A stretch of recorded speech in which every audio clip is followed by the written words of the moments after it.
We have seen the first application of derivative. Derivative as a slope of curve. It states that first order derivative of equation of curve, that is dy by dx, is slope of curve or slope of tangent to the curve at a given point. How can we can find the now slope of tangent to curve at any point. Now second application is maximum and minimum value. As a curve has infinite number of points on it, but the point at which the values of y's are extreme. Extreme means maximum or minimum. As in figure, a curve has an equation y is equal to f of x is given, and 2 points on a curve, point A and B, which has extreme values of y. Extreme means maximum or minimum. As we take any point on a curve, like I take here point, okay, the y value of this point, value of y for this point is less than the value of y value of point A and greater than value of y value of point B. You take any point like here or here or here, you can understand that these A and B are 2 points having extreme values of y. Corresponding x coordinate of point A and B are maxima or minimum. Actually, the point A has a maxima.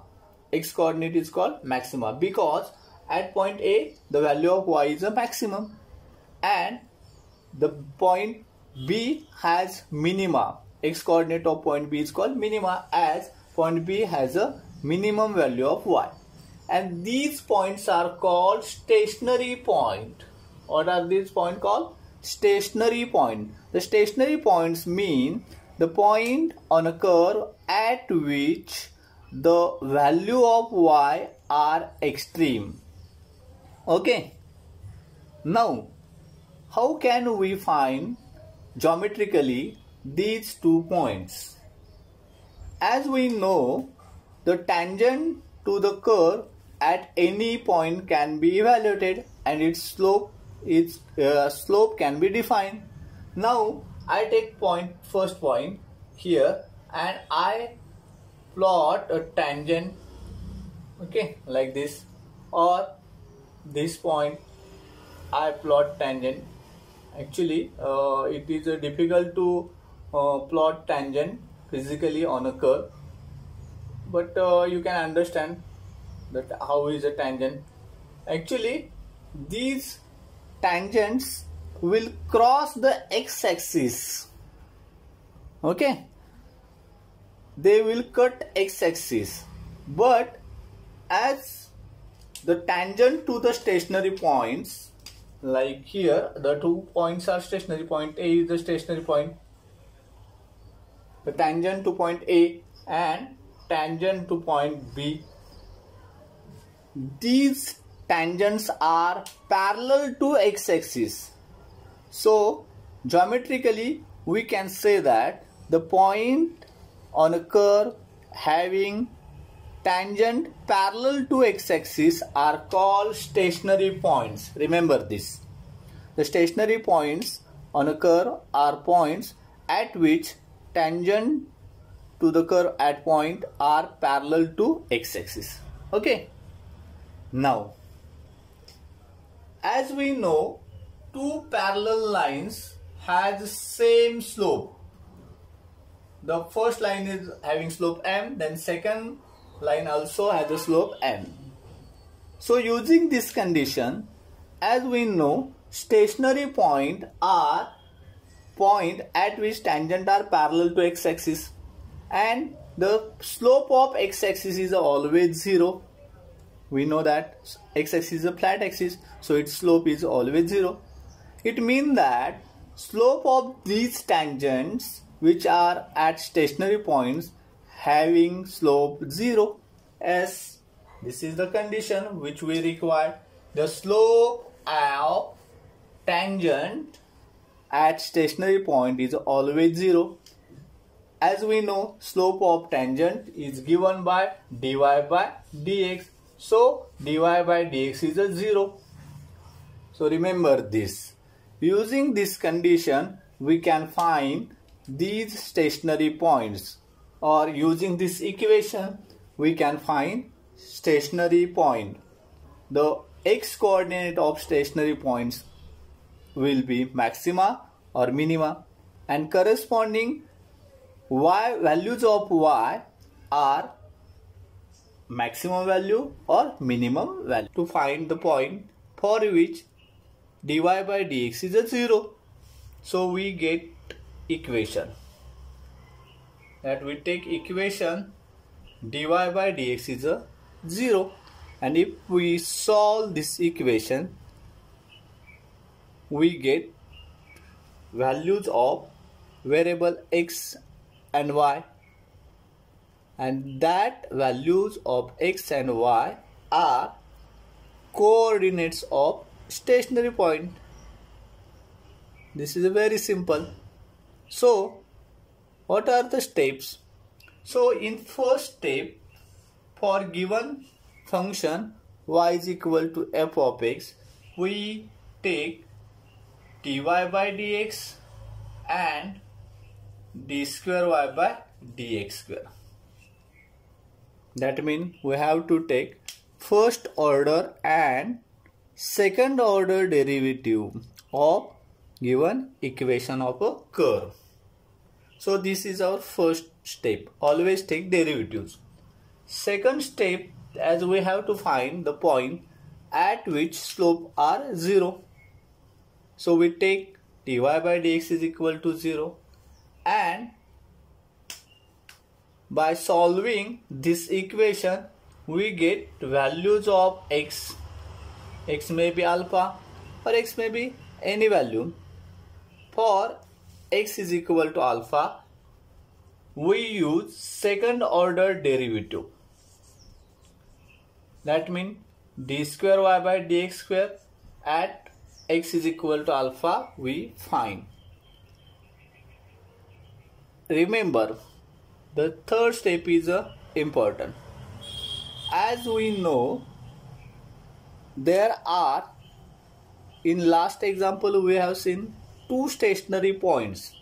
Also this in this figure we can understand that the point on curve at this, or the point on the curve at this, has extreme y values of y. So these 2 points are stationary. By solving this equation, I get value of x. This value of x is coordinate of this point or this point, or point A or point B. So x is equal to alpha is the value of which point? Actually, x coordinate of stationary point is minima or maxima. So alpha is minima or alpha is a maxima. That means for minima, the x should be at this point, as here y is a minimum.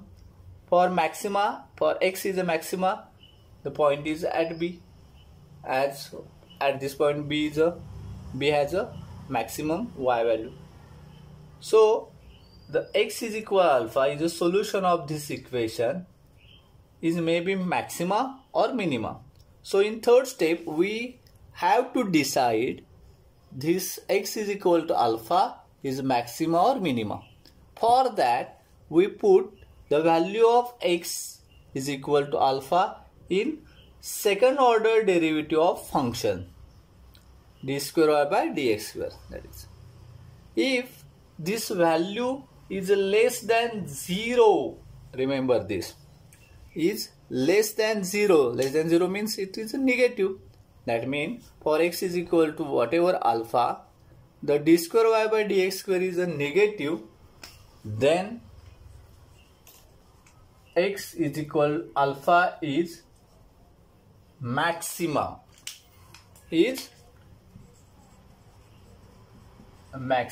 understand this, or this is a greater than 0, that means this is a positive. In that case, x is equal to alpha is minima. Okay, and last, if x is equal to alpha is a maxima, then corresponding y for this x is maximum value. If x is equal to alpha is a minima, then corresponding to this x, y is minimum value. As simple. Okay, so steps are simple. First, we have to find first order and second order derivative of given equation of a curve. Second, we take dy by dx is equal to 0. To solve this equation, we get values of x, and each value of x we can define whether it is maxima or minima. For that, we use second order derivative. If second order derivative of equation for value of x is less than 0, then corresponding x is a maxima, and we define maximum value of y. If second order derivative for x is greater than 0, then corresponding x is a minima. Then we define minimum value of y. Okay. For a curve, how to calculate slope? If y is equal to f of x is any curve, then slope of curve is nothing but first order derivative of equation of curve. Now we move to find radius of curvature. In real life, curve is nothing but a road on which we travel. We face with slope and turn of road. Actually, the turn of road is called curvature. So we have to find here the change in direction or turn of the curve, which is called radius of curvature. Now, if y is equal to f of x is any curve, then radius of curvature of curve is denoted by rho, and rho is given by 1 plus dy by dx bracket square raised to 3 by 2 divided by d square y by dx square. Actually, this is a formula for a radius of curvature of curve at any point. Okay, and the reciprocal of this radius of curvature, that is 1 upon rho, is nothing but curvature of curve, as we call it as a turn on a road. In a similar way, curvature of a curve is equal to reciprocal of radius of curvature. Remember this. So if y is equal to f of x is a given curve, then slope of curve is dy by dx, and radius of curvature of curve is 1 plus dy by dx square bracket raised to 3 by 2 whole divided by d square y by dx square. Actually, to calculate radius of curvature for a given curve, we have to find first order derivative and second order derivative of equation of a curve. And using this formula, we can calculate radius of curvature of curve at any point. Remember, as a slope, in a slope, we calculate slope of curve dy by dx for a curve at any point. But for given point, the slope of curve is equal to dy by dx at P by putting coordinates of point P, x and y in dy by dx. Similarly, for radius of curvature at any given point P can be calculated by putting dy by dx, value of dy by dx, and d square y by dx square, that is second order derivative, at point P in the formula. So radius of curvature of curve at point P is given by rho is equal to 1 plus dy by dx at P bracket square whole raised to 3 by 2 divided by d square by dx square at P. Example is, find the radius of curvature of curve y is equal to x cube at 1, 1. Solution. In this example, we have given curve y is equal to x cube as we put it as a number 1. So we have to find radius of curvature. For a slope, we can take only first order derivative of equation. Now for a radius of curvature, we have to take first and second order derivative. So we first differentiate this equation with respect to independent variable x. So I get dy by dx is equal to derivative of x cube with respect to x, and derivative of x cube is a 3x square. I put this as a number 2. Again I differentiate this with respect to x. So derivative of dy by dx is a d square y by dx square. On right hand side 3 is a constant in product, so we have to take derivative of x square only, and derivative of x square is a 2x, as 3 into 2 6x is our second order derivative. Okay, so we get the derivatives, first order derivative and second order derivative. Now we have to find radius of curvature as we know the formula, but for a given point we have to find here radius of curvature. The point is 1, 1. Okay, so I take the values of dy by dx and d square y dx square at 1, 1. Okay, for point P 1, 1. So dy by dx at P is equal to putting values of x and y 1, 1 in dy by dx, that is in equation number 2. So 3 into 1 square, actually 1 square 1, so dy by dx at P is a 3. Similarly d square y by dx square at P, d square y by dx square in equation number 3, as x is a 1, on right hand side we get 6 into 1 6. So dy by dx at P and d square y by dx square at P we have calculated. Now we find radius of curvature, which is our aim. Therefore radius of curvature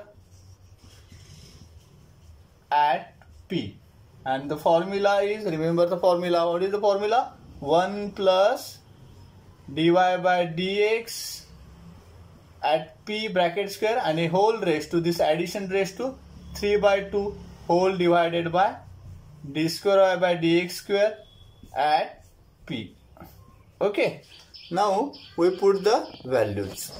As we know here dy by dx at P is a 3 and d square y by dx square at P is a 6. So in first numerator 1 plus 3 square raised to 3 by 2 whole divided by 6, and after calculation 3 square is a 9, 9 plus 1 10, 10 raised to 3 by 2 divided by 6. You can simplify this, and this is our answer.